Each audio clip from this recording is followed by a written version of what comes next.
너 시험을 당해 죄 범치 말고 시험을 이길 때마다 새 힘을 주시리니 하나님의 아들과 딸들 입에 굽혀지는 시험에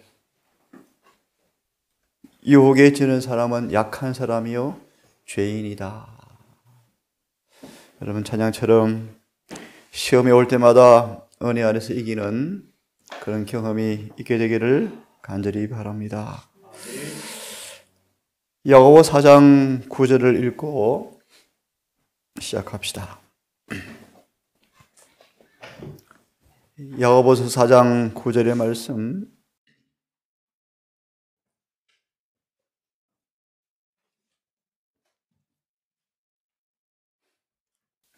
다시 이 말씀을 반복합니다. 슬퍼하며 애통하며 울지어다.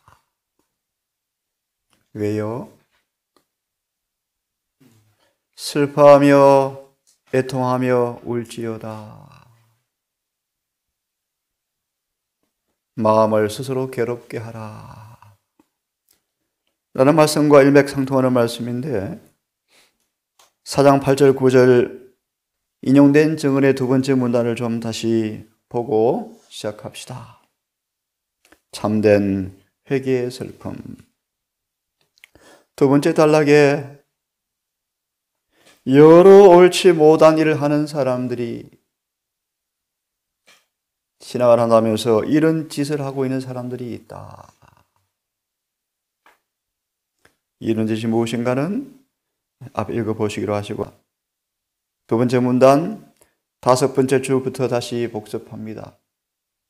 우리는 죄에 대한 순수한 회개를 할 필요가 있다.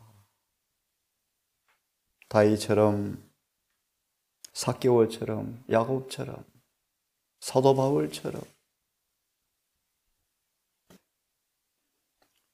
무엇에 대해서 애통해야 하는가?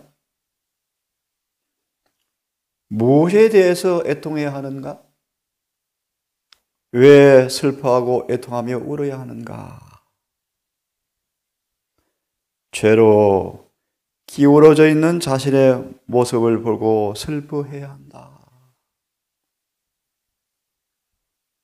하나님께서 흠이 없다고 말한 사도들일지라도 그들의 본성의 죄가 충만함을 고백하였다. 번역이 좀 그렇습니다. 그들의 본성의 악함을 고백하였다. 늘 본성은 죄로 기울어지죠. 늘 기울어지죠. 마음에 의가 충만하고 성령이 충만할지라도 본성은 악합니다. 늘 죄로 기울어져 있죠. 왜 슬퍼해야 한다고요? 죄로 기울어져 있는 자신을 보고 슬퍼해야 한다. 심지어 여러분 누가복음 22장 말씀해 보시면 예수님은 44절에 예수님까지라도 죄에 가득한 육신을 가지고 오셨다. 그러므로 그분도 울며 하나님께 탄식하셨죠. 그리고 승리하셨죠. 왜 슬퍼해야 합니까? 밖에서 오는 시험을 보고 슬퍼해야 한다. 무슨 뜻입니까, 여러분? 여러 의미가 있지만 시험거리가 지금도 남아있기 때문이요. 아직도 키질이 필요하기 때문이요. 그죠? 우리의 시험을 영원히 걷어치우지 않은 까닭은 아직도 연달할 부분이 있기 때문이요. 시험이 오기 때문에 슬퍼해야 한다. 또요. 죄의 진면목을 거의 알지 못하기 때문에 두려워해야 한다. 우리는 죄에 대해 민감성을 길러야 합니다. 비결이 뭐죠? 하나만 소개합니다. 성령의 감화에 민감하셔야 돼요. 그래야 죄에 대해 민감해져요.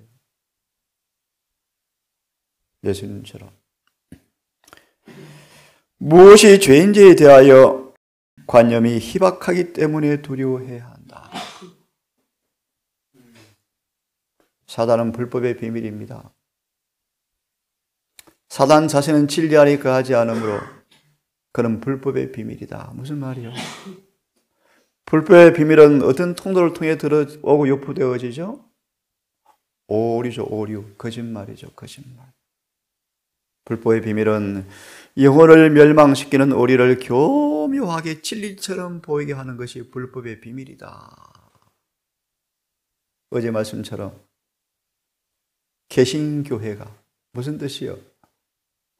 로마 천주교로부터 우리를 저항한다라는 저항자라는 별명을 받은 개신교회가 교황간의 자식을 자신들의 요람에 키워서 양육하였다. 기가 막힌 일 아닙니까? 때와 법을 변개시켜 가짜 안식일 교황권의 자식을 개신교회가 키워서 하나님처럼 숭배하고 있죠. 거짓 예배, 타락한 바벨론이었죠. 영혼을 멸망시키는 오리를 교묘하게 진리처럼 보이게 한다. 여기에 기만시키는 힘이 있다. 온 땅을 속이죠. 온 유대교회를 속였고 오늘날 기독교계를 다 속이죠. 거대한 사단은 자신의 거대한 교회를 가지고 있다.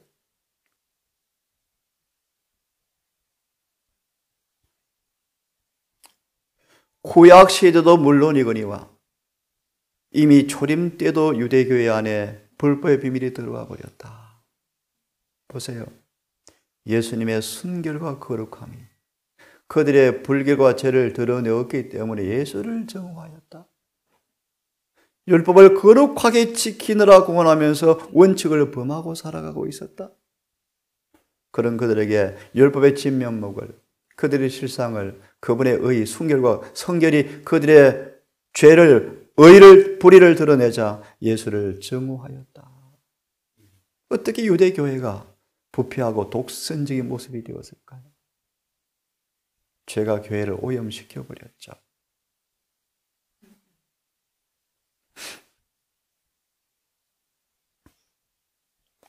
예수님은 랍비들의 심중을 다 읽으셨죠. 감찰하시는 주님 눈길 앞에 그들의 죄가 드러나자 이분은 신이시구나 라고 그들이 느꼈죠. 그런데 보실래요? 안식일에 베데스다의 38년 병자를 고치자 예수를 죽이려고 음모해 왔다. 질문 드릴까요, 여러분? 왜 하필이면 38년 된 중풍병자를 안식일에 왜 고쳤습니까? 안식일을 회복하려 오셨는데 안식일을 회복하시는 예수의 모습을 보고 랍비들이 안식일을 더럽힌다고 착각하고 예수를 죽이고자 음모해 와요. 기가 막힌 일입니까, 여러분? 율법에 대해 전쟁을 걸어오는 모습이죠. 하나님의 법을 수호한다고 스스로 공언하고 있지만 스스로 법을 범하고 있더라. 참 기가 막힌 얘기죠. 빠른 성강처럼 그 당시 신학자들이 멸망의 구덩이에 발 잘못 디디면 빠져 죽을 것 같은 그런 모습을 다 보여주었을 때 그들이 공포에 휩싸이는데 심지어 그들은 하나님과 더불어 싸우고 있는 자신들도 깨닫고 발견함에도 불구하고 경고를 받으려 하지 않았다. 이 완고와 고집 보세요, 여러분. 어떻게 이렇게까지 완고와 고집이 실까요? 잘못된 오류가 그들을 뭐하고 있죠? 붙잡고 있죠. 사로잡아 버렸죠. 사단이 그들을 사로잡고 있죠. 오늘 라오디게 교회가 좀처럼 회개하지 않는다. 천둥과 번개가 친들 회개하랴. 예레미야 3장의 말씀. 회개하지 않아요. 회개하지 않고 침례받아요.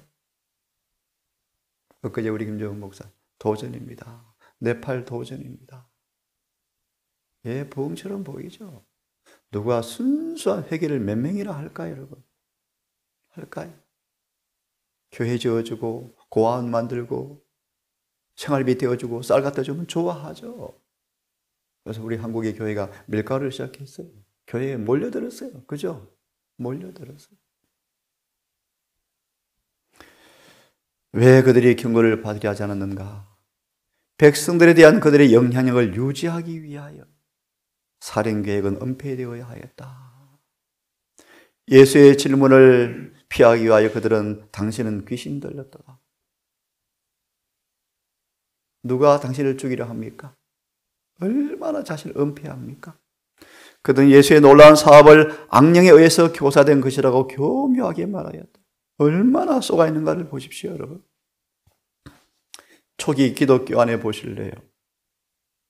이미 초기 기독교 안에 법안건이 오류를 가지고 몰래 들어와서 법안건이 벌써 임신되고 있더라. 태어날 준비하고 있더라. 네? 538년에 교황권이 공식 탄생했는데, 아니 400년 훨씬 전에 벌써 이미 에베소 교회 안에 오류라는 미끼를 통하여 법안권이 자라나고 길이 준비되고 있는 것을 계시로 바울이 봐요. 지금은 어떨까? 지금은 엊그제 말씀을 드렸죠. 교회정은 8권의 말씀에 화이분이 살아생전에 지도자 출판소 아래 볼보의 비밀을 인식하고 있는 걸 계시로 보고 공포에 사로잡혀 버렸죠. 화이분이 공포에. 지금은요, 선지자가 죽었는데요, 요즘 예내신도 미국에서는 태우는 사람 많대요. 많대요. 정언의 말씀을 경시하는 것도 많은 것이다. 거절하는 것이다. 예내신을 등한히 하는 것도 많은 것이다. 거절하는 것이다. 우리 한국도 보여요? 불법의 비밀이 얼마나 깊이 들어온지를 여러분은 아셔야 돼요.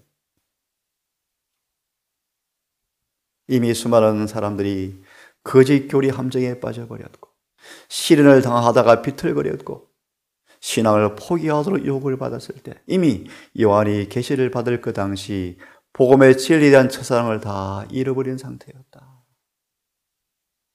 사단은 교회를 향하여 얼마나 이 죄라는 오염을 가지고 오염시키는지 보세요.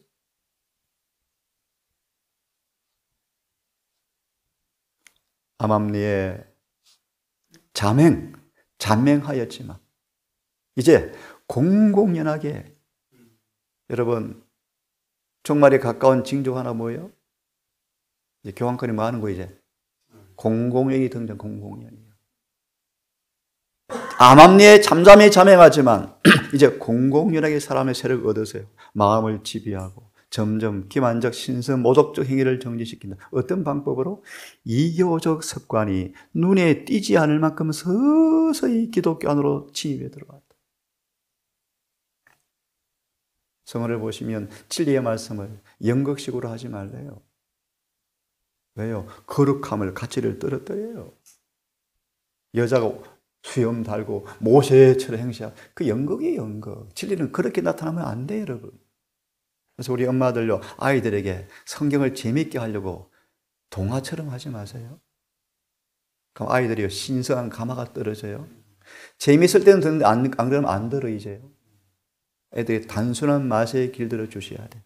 단순한 맛이 익숙해져야 되지, 막 손짓발질 너무 심하게 하면 아이들이 재미있게 흥미를 유발시키면요, 우선 잘 듣습니까? 나중에 보세요. 점점 더 앞편을 줘야 들어요. 점점 더 재미있어야 들어요, 애들이요. 그래서 단순한 걸 좋아하도록 자꾸 길들이셔야 돼요. 이해하시죠, 여러분?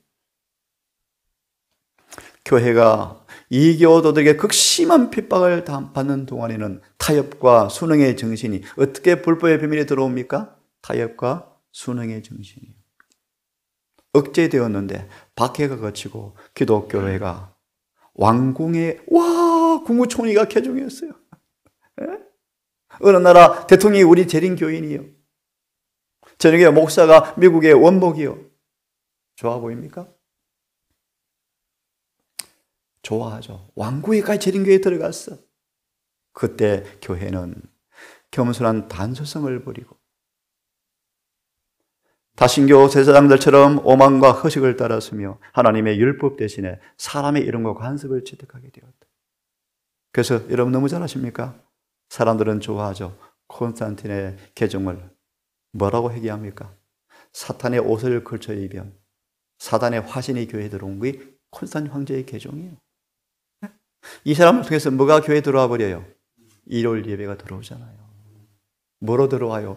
예수님 부활한 날이야. 가짜죠. 기독교에 옷을 입고 들어온 마귀죠, 마귀. 마귀요, 마귀. 예? 겉으로는 이교가 정복된 것처럼 보이지만, 그죠? 대충이 하는 거 보셨어요? 온 국가 사람들이 미신 숭배한 옷차림으로 다 와서 대표하잖아요. 각국 대표한다고. 그들의 모습까지 그런 모습 그대로 가지고 들어가 있어요. 의복이 너무너무 중요해요. 너무너무 의복은 속에 있는 사람을 드러내는 모습이에요. 얼굴이요, 얼굴. 그래서 하여튼 이제 의복에 대한 설교를 많이 하셨어요. 그 정신이 온 교회를 지배하였다. 이교적 교리와 의식과 미신이 그리스도인으로 자처하는 많은 과사람들의 예배와 신앙에 스며 들어왔다. 이게 불법의 비밀이 스며 들어온 거예요. 오만, 흐식, 과장, 가장, 가짜가 들어왔죠.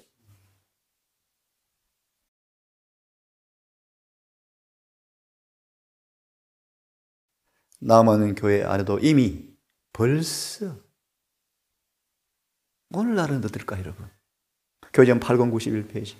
나는 우리 출판소 리본 헤랄드 출판소가 어떤 처지에 놓여 있는지를 알게 되면서 심령의 공포를 느낀다. 주님의 기간 안에 있는 인쇄기들이 영혼을 파멸시키는 로마 교회의 이론과 그 밖에 불법의 비밀을 인쇄해 오고 있었다. 네? 지금은요. 1915년 신자가 죽었는데 지금 100년 훨씬 넘었는데요. 교환권 두려움도 없이 들어와요. 교회 안으로요. 들어와요. 어떻게 교환권 대학 가서 박사기를 받아옵니까? 어떻게 해요? 상상해 보세요. 사단을 여러분, 우리 어떻게 이길까 여러분? 하늘에 인을 떼고 있는데 14만 4천이 만들어지고 있는데 이 재림교회 안에 큰 마지막 사업을 한다는 사람들이 죄를 짓고 살아가면서 무엇이 죄인지가 마음에 흐려지도록 허용당한 사람들은 기만을 당하고 있어요. 기만당하는 사람들이 들어있다. 결정적 변화를 이루지 아니하면 심판을 선고하실 때 부족하다 라고 발견될 것이다. 왜요? 율법의 보관자가 율법을 범하고 있더라. 언약을 깨뜨리고 있더라. 마태 7장 7절 13절의 말씀. 율법을 대하여 전쟁을 벌이는 사람들. 성여행 다니고 부흥 집회하고 귀신을 내어쫓고 환자를 다 고치고 예수와 더불어 며칠 맨날 밤을 부흥 집회하고 있는데 예수님 나 아시죠? 나는 몰라. 왜요? 죄를 짓고 살잖아요. 그런 말이에요. 서두에 보았습니다. 죄에 대해서 민감하셔야 돼요. 또 내일 하겠습니다. 사무엘상 15장. 조그마한 일에도 경계선을 안 넘어가는 민감성을 길러야 돼요. 그런 음식은 단순하게 드셔야 돼요. 표치적으로 드셔야 돼요. 정신을 흐르게 하는 술을 먹으면 안 돼요. 절대로 과일 썩은 거 먹지 마세요. 아깝다고. 저거는 버리래요. 버리래요. 몸은 하나님의 성전이요. 성전이요, 성전. 신음식 버리세요. 술 먹는 거요. 버리세요. 아깝다고 빨아 씻어 먹지 마시고 버리세요. 버리세요. 음식은 너무너무 중요해요. 진리도 조금도 오리가 섞으면 안 돼요. 큰일 나요.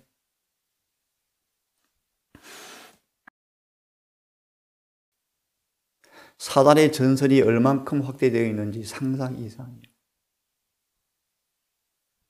에스겔 8장을 보십시오. 남은 교회 안에 멸망시키는 가정한 것들이 잔뜩 들어와 있어요. 사단은 그의 온 군대를 총동원해서 전투에 돌입하는데 왜 우리는 무감각할까요? 왜 큰 저항이 없을까요? 들어보셨죠? 예수님과 살아있는 연결이 거의 없기 때문이다. 예수님과 살아있는 연결을 느끼면 느낄수록 우리는 뭘 느껴요? 사단의 공격을 저항을 더 뼈저리게 느껴요. 왜 우리는 졸고 냉담한 상태인가?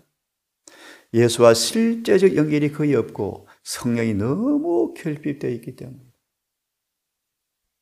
그들은 주님께서 죄에 대해서 그런 것처럼 죄를 미워하지 않고 가정히 여기지도 않는다. 예수님처럼 확고하고 단호하게 죄를 저항도 안 한다. 죄가 어느 정도 악하고 가증한 것임을 알지 못하므로 아모기의 왕의 특성과 세력에 대하여 눈이 멀어 있다. 여러분 어찌할까? 어떻게 할까요?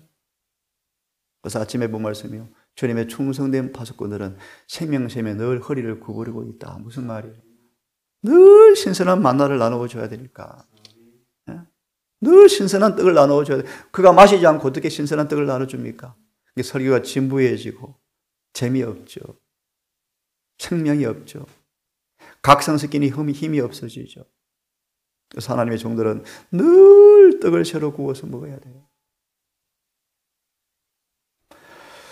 사단과 그의 사업에 대하여 별반 적의를 가지고 있지 않다. 왜냐하면 사탄의 세력과 그의 악랄함에 대하여 너무도 무지하고 사단의 전선이 얼마나 확장되어 있는지 모르기 때문이다.